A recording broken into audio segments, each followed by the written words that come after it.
Hello friends, welcome to my YouTube channel. आज के इस वीडियो में हम लोग chapter first chemical reaction and equation के टॉपिक को टाइप्स ऑफ केमिकल रिएक्शंस जो है उसको कवर करेंगे। तो अभी तक हम लोगों ने केमिकल रिएक्शन क्या होता है, कैसे बैलेंस करते हैं, ये सब तो पढ़ लिया। बट अब केमिकल रिएक्शंस की टाइप क्या क्या है उसको समझेंगे। सबसे पहला आता है कॉम्बिनेशन रिएक्शन। कॉम्बिनेशन रिएक्शन मतलब क्या कि कोई दो रिएक्टेंट जो है आपस में कंबाइन हो रहे हैं और फिर एक नया प्रोडक्ट बना रहे हैं। यानी कि दो ए और बी दो रिएक्टेंट है, ये आपस में रिएक्ट कर रहे हैं और एक प्रोडक्ट का फॉर्मेशन करिए। दो से ज़्यादा भी हो सकते हैं और प्रोडक्ट का फॉर्मेशन हो रहा है। ठीक है, तो अब ये वाला जो रिएक्शन है, हम लोगों ने जब केमिकल रिएक्शन का इंट्रोडक्टरी वीडियो था उसमें भी इस वाले का डिस्कस किया था। तो ये एक नॉर्मल रिएक्शन होता है जिसको हम लोग एडिशन भी कहते हैं, कि यानी कि दो या दो से ज़्यादा ऑब्जेक्ट कंबाइन होते हैं, रिएक्ट करते हैं। रिएक्ट मतलब ऐसे समझ सकते हैं कि इंटरेक्ट करते हैं और फिर एक नया प्रोडक्ट का फॉर्मेशन होता है, और ये सारा प्रोसेस केमिकल रिएक्शंस के अंदर आ गया। तो अब इसमें जो है एडिशन होता है, तो यहाँ पे हम लोगों ने प्लस का सिंबल यूज़ किया। और हमें ये भी पता है कि पहले वाली वीडियोस में हम लोगों ने डिस्कस किया कि जो प्लस है ये बता रहा है कि आपस में इंटरेक्ट हो रहा है, यानी कि रिएक्ट कर रहे हैं।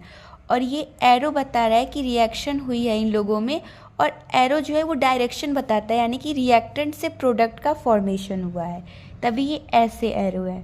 ठीक है, तो कॉम्बिनेशन रिएक्शन हम लोगों ने सिंपली समझ लिया कि एडिशन होता है, दो रिएक्टेंट आपस में कंबाइन होते रिएक्ट करते हैं और एक प्रोडक्ट का फॉर्मेशन करते हैं। एग्जाम्पल के तौर पे मैग्नीशियम और ऑक्सीजन रिएक्ट करके मैग्नीशियम ऑक्साइड का फॉर्मेशन किए। ठीक, यहाँ पे हम लोग बैलेंसिंग को नहीं डिस्कस कर रहे क्योंकि हम लोगों ने पहले डिस्कस कर लिया है, तो आप सब ये बैलेंसिंग को कंप्लीट कर लीजिएगा। फिर जो दूसरा टाइप आता है वो होता है डिकम्पोजिशन रिएक्शन। डिकम्पोज यानी कि क्या, ब्रेक डाउन हो जाना। मतलब कोई भी कहते हैं कि वो डिकम्पोज हो गई, मतलब जो डेड बॉडी का एग्जाम्पल ले लेते हैं कि वो डिकम्पोज हो गई, तो मतलब जो डेड बॉडी थी अब वो डिकम्पोज होके कैसी हो गई है, उसके छोटे छोटे टुकड़े हो, मतलब पार्टिकल्स, मतलब उस पर जो बैक्टीरिया है और बहुत सारे जो भी सब चीज़ हैं उन सब अटैक किए और उसके बाद से फिर वो डिकम्पोज होने लगी, और एक टाइम ऐसा आएगा जब वो ख़त्म हो जाएगी। लेकिन यहाँ पे उसकी बात नहीं करना है, यहाँ पे डिकम्पोज का सिंपली मतलब हम लोग को ब्रेक डाउन से समझना है।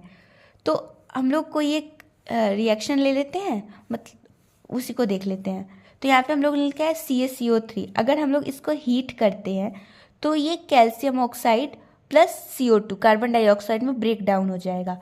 अब इसका मतलब ये है कि ब्रेक डाउन यहाँ पे क्या है, एक जो पहले सब्सटेंस था उसी का, मतलब जो पहला जिससे वो बना है हीट देने के बाद उसी में बदल जाता है।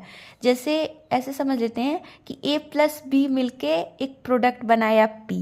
ठीक, अगर इस P को हम लोग हीट दें तो अब ये तो ब्रेक ही तो होगा। अब ये ब्रेक होगा तो किस में ब्रेक होगा, जिससे ये बना है, यानी कि A+B।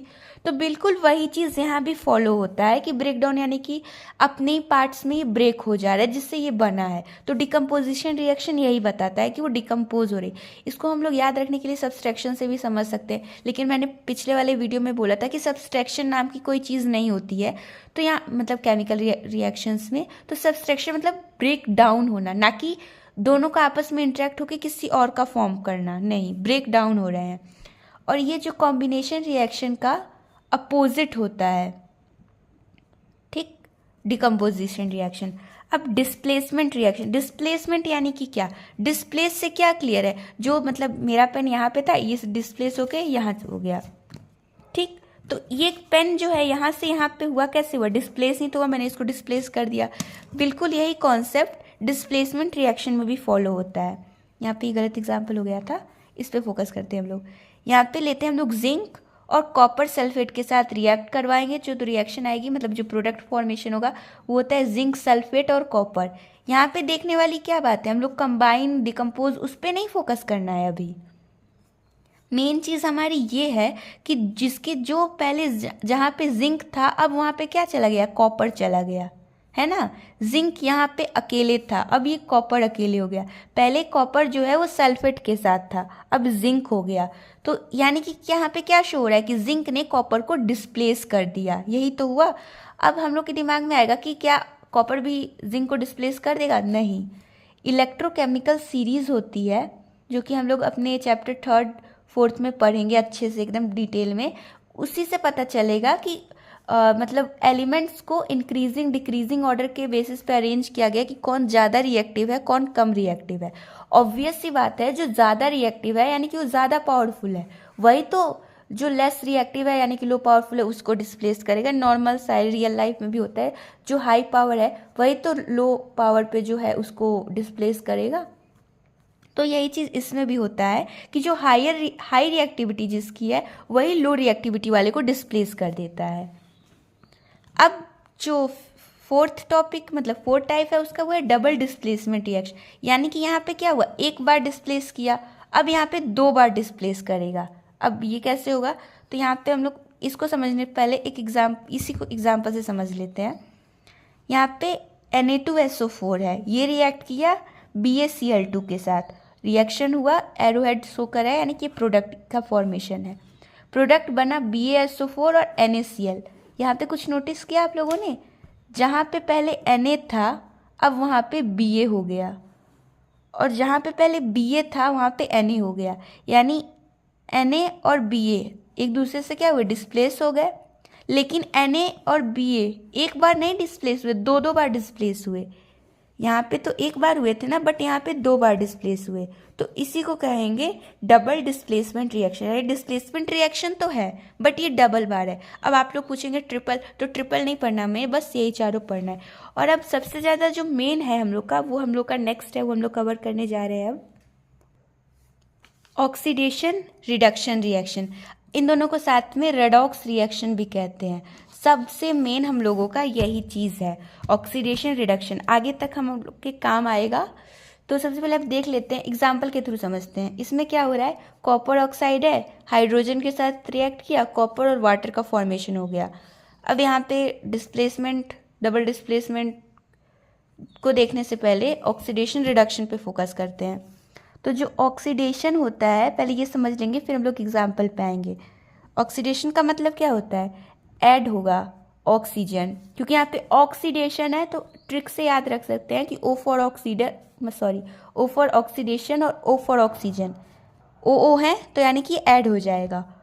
और इसका और कह सकते हैं कि रिमूव होगा हाइड्रोजन, ठीक है।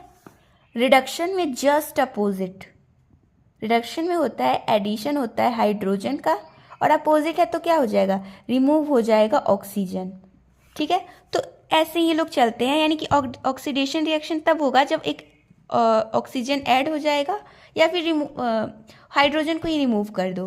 रिडक्शन तब होगा जब हाइड्रोजन एक ऐड होगा, और या फिर ऑक्सीजन जब रिमूव हो जाएगा तो उसे भी हम लोग रिडक्शन कह देते हैं। अब यहाँ पे क्या हो रहा है, कॉपर के पास ऑक्सीजन है लेकिन दूसरी जगह बस कॉपर अकेला है, यानी कि लॉस ऑफ ऑक्सीजन। लॉस को हम लोग कह सकते हैं यानी कि रिमूवल ऑफ ऑक्सीजन। तो क्या हो गया यहाँ पे, रिडक्शन, ठीक। अब यहाँ पे हाइड्रोजन है और यहाँ पे हाइड्रोजन के साथ ऑक्सीजन यानी कि वाटर हो गया। अब हाइड्रोजन तो अकेले था, अब यहाँ पे ऑक्सीजन आ गया, एडिशन ऑफ ऑक्सीजन, या फिर ऐसा भी कह सकते, हाँ एडिशन ऑफ ऑक्सीजन, तो यहाँ पे क्या हो जाएगा, ऑक्सीडेशन। ऐसे भी एग्जाम्पल आप लोग देखिएगा अपनी बुक में, जहाँ पे हाइड्रोजन रिमूव हो रहा है तो उसे ऑक्सीडेशन कह देंगे, जहाँ जिसमें हाइड्रोजन चला जाएगा उसको रिडक्शन कह देंगे, ठीक। और ऑक्सीडेशन और रिडक्शन को ही हम लोग रेडॉक्स रिएक्शन बोल देते हैं। एक बात क्लियर है, किसी भी रिएक्शन में किसी भी केमिकल इक्वेशन को हम लोग चेक कर लेंगे, उसमें रेडॉक्स रिएक्शन होगा ही होगा।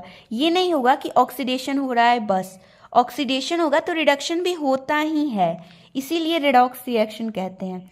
इस वाला केमिकल इक्वेशन में अगर ऑक्सीडेशन हो रहा है तो रिडक्शन भी हो ही रहा है किसी चीज़ का, यानी कि ऐसा नहीं है ना कि ऑक्सीजन यहाँ से इसके पास आया तो इसके पास कैसे आया, इसको कोई शक्ति मिल गई, सुपरमैन बन गया ये, ऑक्सीजन अब कहीं से भी उठा के जहाँ से मन किया ले लिया, नहीं, यहाँ से ऑक्सीजन लिया तो ऑक्सीजन यहाँ से ख़त्म हो गया, यानी कि यहाँ पे रिमूवल हो गया ऑक्सीजन का, तो ये रिडक्शन कर देगा। यहाँ पे एडिशन हुआ तो ऑक्सीडेशन। ऐसे भी किसी भी हर केमिकल रिएक्शन में ये रेडॉक्स रिएक्शन परफॉर्म होते ही हैं। उसके बाद से एक टर्म आती है ऑक्सीडाइजिंग एजेंट और रिड्यूसिंग एजेंट की।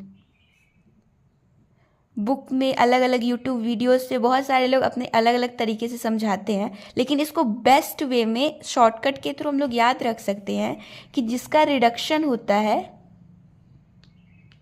वही ऑक्सीडाइजिंग एजेंट होता है, क्योंकि वही तो एक एजेंट की तरह वर्क कर रहा है रिडक्शन करवाने में। और जिसका ऑक्सीडेशन होता है वो हो जाता है रिड्यूसिंग एजेंट। यानी कि अगर कोई चीज़ ऑक्सीडाइज हो रहा है तो वो कैसे ऑक्सीडाइज हो रहा है, कोई रिड्यूस हुआ होगा तभी तो उसको ऑक्सीडाइज कर रहा है। जैसे यहाँ पे ये जो हाइड्रोजन ये ऑक्सीडाइज हो रहा है, तो ये कैसे ऑक्सीडाइज हुआ, क्योंकि इसको किसी ने रिड्यूस किया होगा। ऐसे ही टर्म्स आते हैं। अब ये रिडक्शन हो रहा है तो रिडक्शन कैसे हो रहा है, वहाँ पे कोई ऑक्सीडेशन अपना लूज क्यों गया, तो ही तो हो रहा है। यानी कि मेन मोटो हमारा ये रहता है कि जो चीज़ रिडक्शन होती है वहाँ पे ऑक्सीडाइजिंग एजेंट होता है, उसी को ऑक्सीडाइजिंग एजेंट कहते हैं। और जहाँ पे ऑक्सीडेशन होता है उसको रिड्यूसिंग एजेंट कहते हैं, क्योंकि उसी की वजह से ऑक्सीडेशन या फिर रिडक्शन परफॉर्म हो रहा है। एजेंट का सिंपल मतलब यही होता है।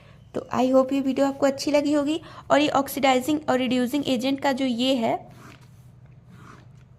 ट्रिक, इससे हम लोग इसको ईजिली रिमेंबर कर पाएंगे। तो अगर ये वीडियो आपको अच्छी लगी और समझ में आया तो चैनल को सब्सक्राइब कीजिए, वीडियो को लाइक और शेयर कीजिए। Thank you.